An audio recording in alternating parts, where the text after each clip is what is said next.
77,9% des voix, eh bien, Paul Biya est réélu président de la République du Cameroun. Nous sommes le 9 octobre 2011. Chers amis, salut. Bienvenue à Dans la tête de Paul Biya 2011, numéro 33. En 2011, le 9 octobre, eh bien, Paul Biya est réélu président de la République du Cameroun. Il va remporter les élections devant 22 autres adversaires. Avec ses 3 772 527 votants, eh bien, il est premier avec un taux de suffrage de 77,9%. John Frondi, avec le SDF, va le suivre avec ses 10,77%. Paul Biya n'a vraiment pas de concurrent. Il est au Cameroun, il règne et tout se passe bien. Cette année-là, ce qui est quand même particulier, c'est que la diaspora a reçu la visite des membres de l'ECAM. Ils ont parcouru près de 27 pays autres que le Cameroun pour permettre donc à la diaspora de pouvoir voter. Et puis les Camerounais ont donc pu ainsi s'inscrire sur la liste électorale et ont donc pu aussi jouir donc de leur droit de vote. En 2011, en fait, il n'y a pas grand-chose qui change dans l'ossature de la composition de l'État. René Claude Meka est toujours le chef d'état-major de Paul Biya. Ça fait 10 ans qu'il est là, il est là depuis 2001. Alexis Dipanda Mouélé est toujours le président de la Cour suprême. Il est là depuis près de 20 ans. Kaba Yegye Djibril est toujours le président de l'Assemblée nationale. Il est là depuis 19 ans. Luc Ayan est toujours le président du Conseil économique et social. Il est là depuis 1984, donc ça fait près de 27 ans qu'il est là, à ce poste-là. Le nouveau Premier ministre s'appelle Philemon Yan. Lui, ça fait juste 2 ans qu'il est là, donc depuis 2009. Et bien sûr, il y a Paul Biya. Voilà, si vous voulez, un tout petit peu les différentes personnalités, n'est-ce pas, les plus importantes de la République. Janvier 2001, initialement prévu en 1990, le comice agro-pastoral d'Ebolova revient 21 ans plus tard. Eh bien oui. Alors voilà donc Paul Biya qui est sur un tracteur, des tracteurs qu'on ne verra plus jamais d'ailleurs. Voilà Paul Biya qui teste des cortiqueuses à maïs. Et d'ailleurs il y a qui? John Frondi qui est là au comice agro-pastoral d'Ebolova et il vient présenter eh bien, son bétail. C'est quand même assez intéressant de voir Paul Biya à côté de John Frondi qui est bien sûr dans une posture plutôt d'éleveur, de propriétaire d'un cheptel. Et c'était assez inusité de voir les deux hommes et de voir Chantal Biya caresser un peu le bétail de John Frondi. Donc 21 ans plus tard, ce comice agro-pastoral sera un grand succès. À partir de janvier 2011, le syndicat des médecins du secteur privé va décider d'hausser les prix de consultation. Donc désormais, pour vous faire une consultation chez un, par exemple, spécialiste, ben, vous paierez jusqu'à 15 000. Et si c'est un médecin généraliste, ben, vous paierez 10 000. Donc c'est un peu plus cher alors que ça coûtait entre 4 et 5 000. Pourquoi? Ben, voilà, ils estiment qu'ils ne font pas assez d'argent au privé et voilà pourquoi ce syndicat a décidé d'augmenter les coûts. 2011, création du TCS, Tribunal criminel spécial. Paul Biya décide ainsi qu'il faudrait un tribunal spécial pour juger des bandits à cravate. Tout détournement du denier public de plus de 50 millions de francs CFA sera désormais jugé donc par ce tribunal criminel spécial. On a vu passer, n'est-ce pas, de grandes personnalités de l'État. Donc c'est un peu un tribunal pour les poids lourds, quoi. C'est comme de justice un peu dans notre pays, alors que donc, toutes les personnes qui travaillent au sein du gouvernement seront jugés par ce tribunal, bien évidemment, alors que tous les petits bandits de quartier ben, passeront par des tribunaux normaux, on va dire comme cela. Une fois que le tribunal criminel spécial rend sa décision, ces décisions peuvent exclusivement faire l'objet d'un pourvoi devant la Cour suprême. Autrement dit, une fois que vous êtes condamné par le tribunal criminel spécial, il n'y a qu'à la Cour suprême que vous pouvez, n'est-ce pas, aller vous pourvoir. Février 2001, Cofinex, la compagnie financière de l'estuaire, qui est quand même l'une des plus grandes, sinon les plus importantes microfinances au Cameroun, va malheureusement fermer ses portes. En fermant ses portes, elle ferme ainsi ses 27 agences sur le territoire national et les 45 000 clients.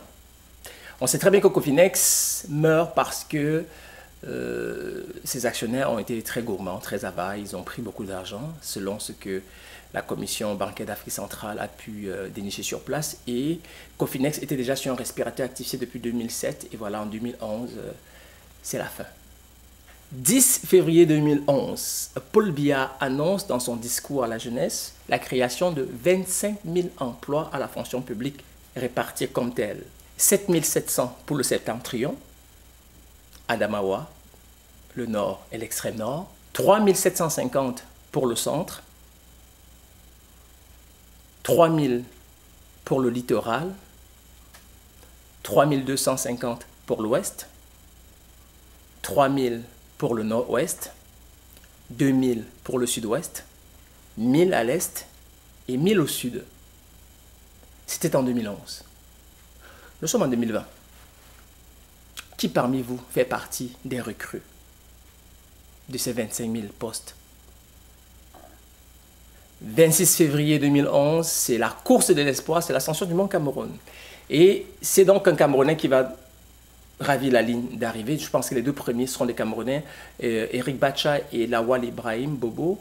Eric Gacha vient du nord-ouest. Et chez les femmes, c'est plutôt Yvonne Goya, je pense bien, qui sera la première à franchir la ligne d'arrivée. 2011, Paul Biya met enfin à la retraite les généraux septuagénaires. Donc les généraux Pierre Semengue, Ganso Sonji, Tata James et puis Oumarou Jean Yaya seront donc appelés à aller donc à la retraite. Il va en nommer 10 autres nouveaux généraux dans l'armée camerounaise. Ça en fait beaucoup de généraux. Fait inusité. Pendant que Paul Biya fait des nominations, il y a un certain Jean-Pierre Sola qui sera nommé donc comme contre-amiral. C'est un militaire. Mais une fois nommé, Paul Biya va le remettre à la retraite aussitôt. Pourquoi? Parce que ce contre-amiral a eu des démêlés avec le ministre de la Défense à ce moment-là qui était Alain Mbongo. Et Paul Biya apparemment n'a pas aimé cela. Et une fois l'avoir nommé contre-amiral, il a congédié, il a envoyé quasiment à la retraite. Enfin, du moins, pas quasiment, il l'a envoyé à la retraite. C'est fou, hein? Parfois, il vaut mieux avoir vraiment des accointances avec le pouvoir parce que quand vous n'avez pas de bonnes relations, le président vous envoie vraiment paître. 19 mars 2001, il y a 20 assaillants lourdement armés qui arrivent à Ecobank à Bonabéry, font exploser l'arrière de la banque, vont chercher dans la banque 200 millions. Au passage, ils vont tuer des personnes innocentes, tout simplement parce que bien sûr ils sont armés et ils ont les nerfs à vif. Ils vont tirer sur un taxi-moto qu'ils vont abattre, ils vont tirer même sur une personne atteinte d'une certaine psychose qu'ils vont tuer, ils vont tirer sur une voiture d'une agence de transport, ils vont abattre un passager. En fait, il y a 5 personnes qui vont mourir de ce braquage. C'est un braquage hyper spectaculaire. Et tenez-vous bien, ça a duré 2 heures, de 23 heures à 1 heure du matin. Les sapeurs-pompiers sont passés par là. La police est arrivée. La gendarmerie est arrivée. Le BIR, le bataillon d'intervention rapide, est arrivé. Nonobstant le fait que tous ces éléments étaient là, eh bien, les assaillants ont réussi à s'enfuir en prenant le pick-up d'une société de gardiennage, je pense GAS, et par la suite, ils ont pris apparemment une chaloupe dans le Vouri et ils sont partis dans l'eau. Et ils n'ont jamais été arrêtés. Oui. 8 juillet 2001, Belubouba Maïgari, ministre des Transports, décide comme ça qu'entre 21h et 5h du matin, il n'y aura plus de voyage de nuit, tout simplement parce qu'il y avait comme une avalanche d'accidents mortels, bien sûr, qui mettaient en cause les gros porteurs, surtout ceux qui vont à l'ouest du Cameroun. Malheureusement, ça n'a pas duré longtemps. Il a bien compris que les Bamileke voyagent énormément, mais énormément la nuit, et que peut-être qu'il vaudrait mieux éclairer les routes. Je ne sais pas trop que d'interdire des voyages. Peut-être que l'État pourrait revoir l'état des routes. Hein? Monsieur Belubouba Maïgari, qu'en pensez-vous? On va dire que cela aurait pu être une bonne idée, mais ce n'est pas assez mûri. malheureusement. 2001, le Cameroun fait l'acquisition de 20 bateaux par l'entremise de la compagnie Camercru. Et le directeur général de cette compagnie de Camercru s'appelle Andela Zogo. On lui remettra dans les 20 bateaux pour exploitation, on va dire, halieutique, pour la pêche.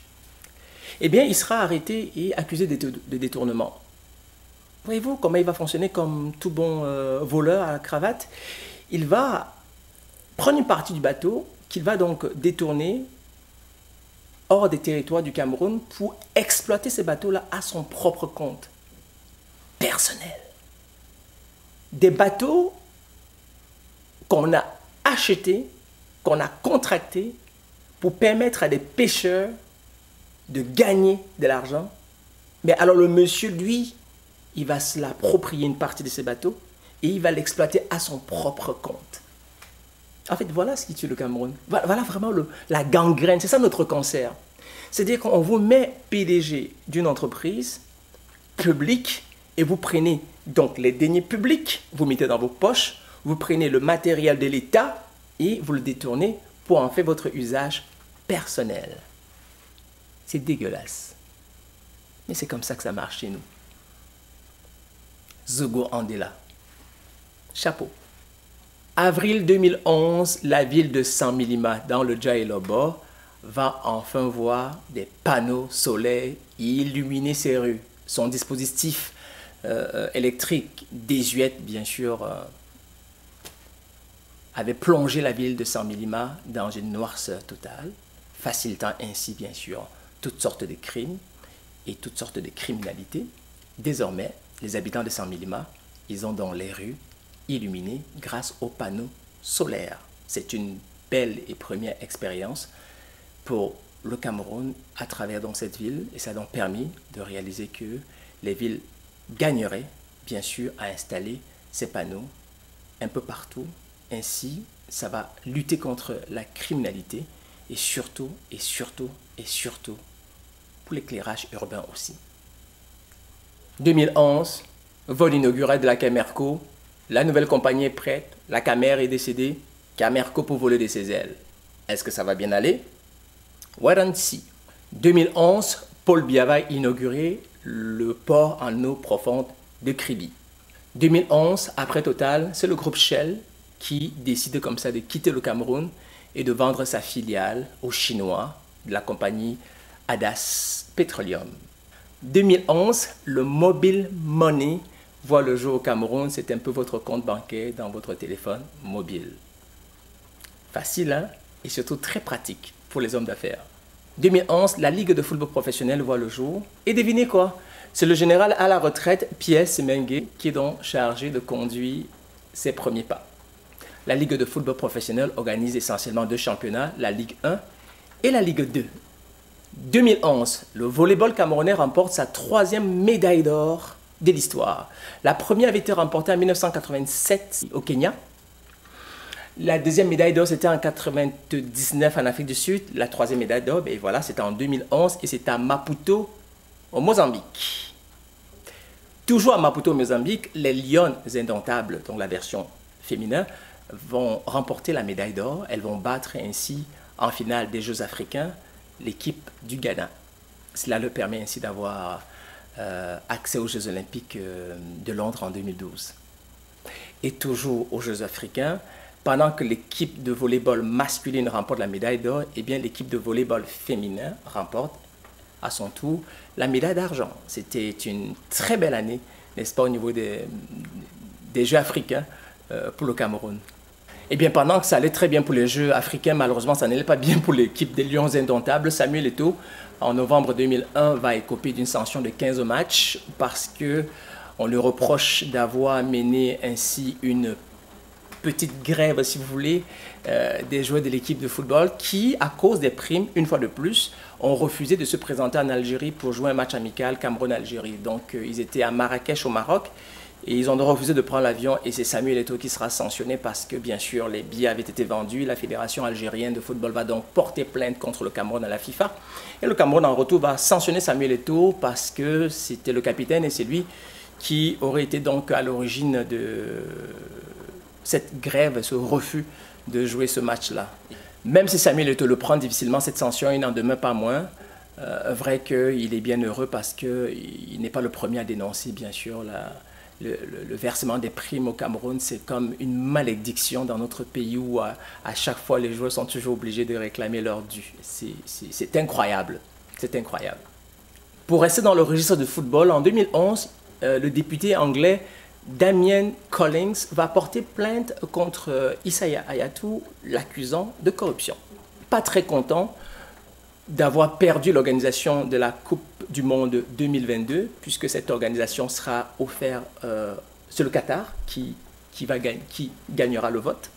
2011, afin de réduire le nombre d'accidents occasionnés très souvent par des voitures usagées et de très très mauvaise qualité, la directrice des douanes du Cameroun, Madame Libon Liken, va décider comme cela de pouvoir baisser les coûts des taxes douanières de 30% sur tous les véhicules neufs et les véhicules de moins de 7 ans. Elle veut ainsi encourager les Camerounais à acheter des véhicules neufs afin d'avoir des véhicules qui sont de bonne qualité pour nos routes et éviter, n'est-ce pas, qu'on se ramasse toujours avec des vieilles voitures. Quand vous regardez juste le parc automobile au Cameroun au niveau des taxis, vous voyez à quel point la vétusté de ce matériel roulant fait peur.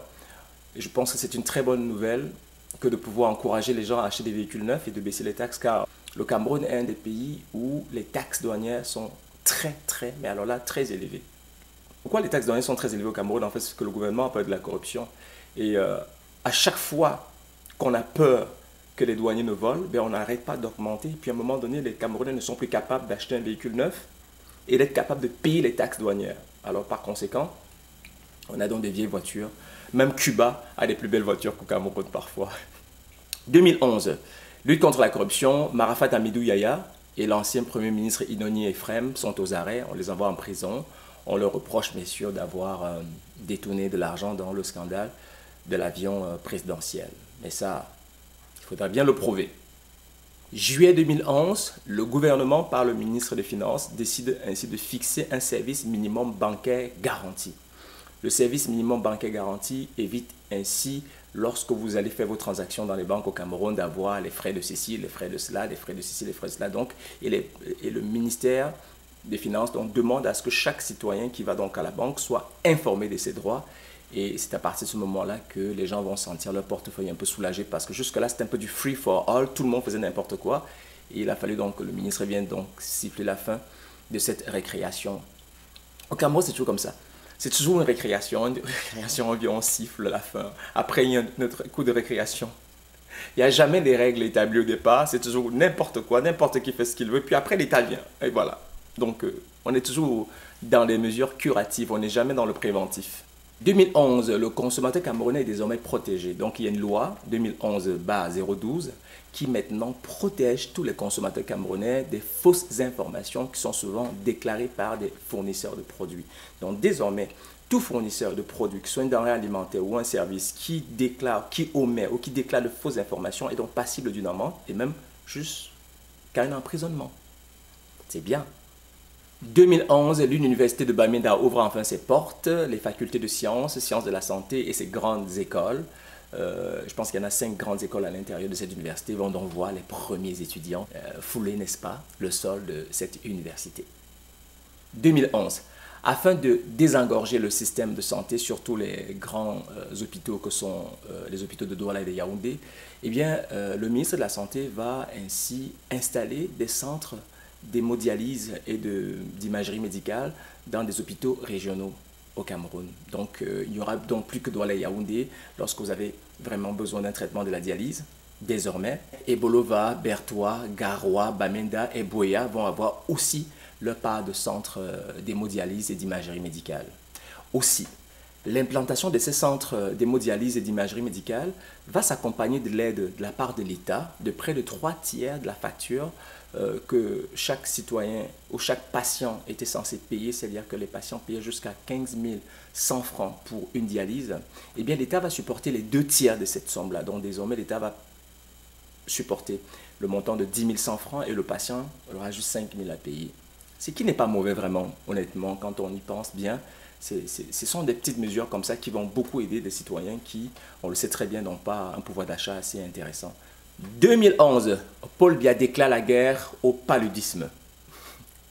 Là, il en a marre. À chaque fois, je vous dirais qu'à quasiment à tous les 5 ans, il y a un programme pour lutter contre le paludisme. Parce qu'il faut dire que d'une part, il y a l'Organisation mondiale pour la santé qui fait beaucoup. D'autre part, le Fonds monétaire international également qui fait également beaucoup. En fait, du moins les pays africains, on leur demande, n'est-ce pas, d'éradiquer cette maladie qui, on sait, tue énormément. Donc, Paul Biya en 2011 décide de partir en guerre contre le paludisme. Donc, le traitement désormais va être totalement gratuit. En plus, il va distribuer près de 8,5 millions de moustiquaires imprégnés à longue durée d'action. Donc ces moustiquaires ont donc pour but ainsi de pouvoir protéger les familles. On en distribue un pour les familles de 2 personnes afin donc de protéger les enfants, n'est-ce pas, de la piqûre de l'anophèle femelle, celle-là même qui transmet cette maladie. En 2011, l'OMS va se rendre compte que malgré toutes les campagnes de vaccination en Afrique, eh bien, les statistiques démontrent que le taux de personnes vaccinées est en deçà du standard international. Alors, l'OMS va donc organiser ce qu'ils vont appeler la semaine africaine de vaccination et va donc ainsi vacciner beaucoup d'enfants contre les maladies. Toujours dans le cadre de la vaccination, le nouveau vaccin anti-pneumococcique qui combat les infections telles que la méningite, les otites et la pneumonie est officiellement lancé et administré gratuitement à tous les enfants de 0 à 10 mois. 2011, Yaoundé accueille Promo 4. Promo 4, c'est un énorme salon d'entrepreneurs ou d'entreprises camerounaises et africaines. On parle de plus de 1200 exposants, 400 PME, 5000 rendez-vous d'affaires. C'est un des plus grands salons de l'entrepreneuriat en Afrique. On croise donc tous les gens d'affaires du continent, de l'étranger, du Cameroun, et ça se tient au Palais de Congrès de Yaoundé. 2011, présenté comme le premier groupe financier d'Afrique centrale, la banque franco-gabonaise BGFI lance officiellement ses activités au Cameroun. En 2011, l'ancien président centrafricain Félix Ange Patassé meurt à Douala. Il s'était réfugié au Cameroun après qu'il y ait eu un coup d'État et malheureusement, il n'a jamais pu retourner dans son pays. L'ancienne ministre Isabelle Tanqueux, cette grande femme de fer, elle aussi, va laisser sa vie à Paris. L'artiste Abanda Aviateur va trouver la mort, malheureusement, sur la route. Le tout premier ballon d'or camerounais, Jean-Daniel Eboué, est inhumé chez lui à Abomba. Le 14 octobre 2011, c'est au tour de Augustin Frédéric Kodok, le secrétaire général de l'UPC et ministre d'État du Cameroun, a laissé aussi sa vie. Et enfin, le 1er juillet, c'est l'artiste Bébé Manga qui tire sa révérence. Toute une année 2011, je vous assure, c'était une des années les plus intenses qui nous a été donnée de préparer. Hein les gars, Afro Rebelle. Il y avait tellement d'informations, il fallait qu'on arrive à trouver tout ce qu'il fallait. Puis en plus de ça, on a eu une coupure d'électricité, ce qui est obligé, on est obligé de remettre tout plein de trucs. Alors, je ne sais pas si j'ai réussi à être cohérent durant tout ce temps. Je peux vous dire que c'était vraiment la plus longue de mes enregistrements. Je vous remercie beaucoup. Alors, merci encore de nous avoir suivis. C'était Dans la tête de Paul Biya 2011.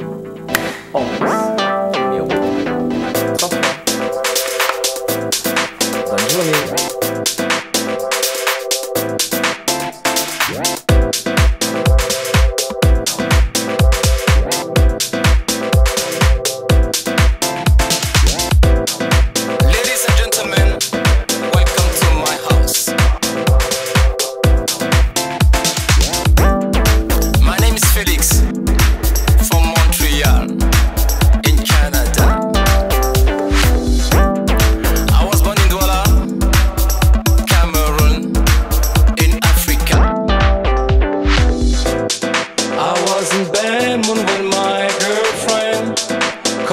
Said it's over. How can you kill somebody's already dead? This is something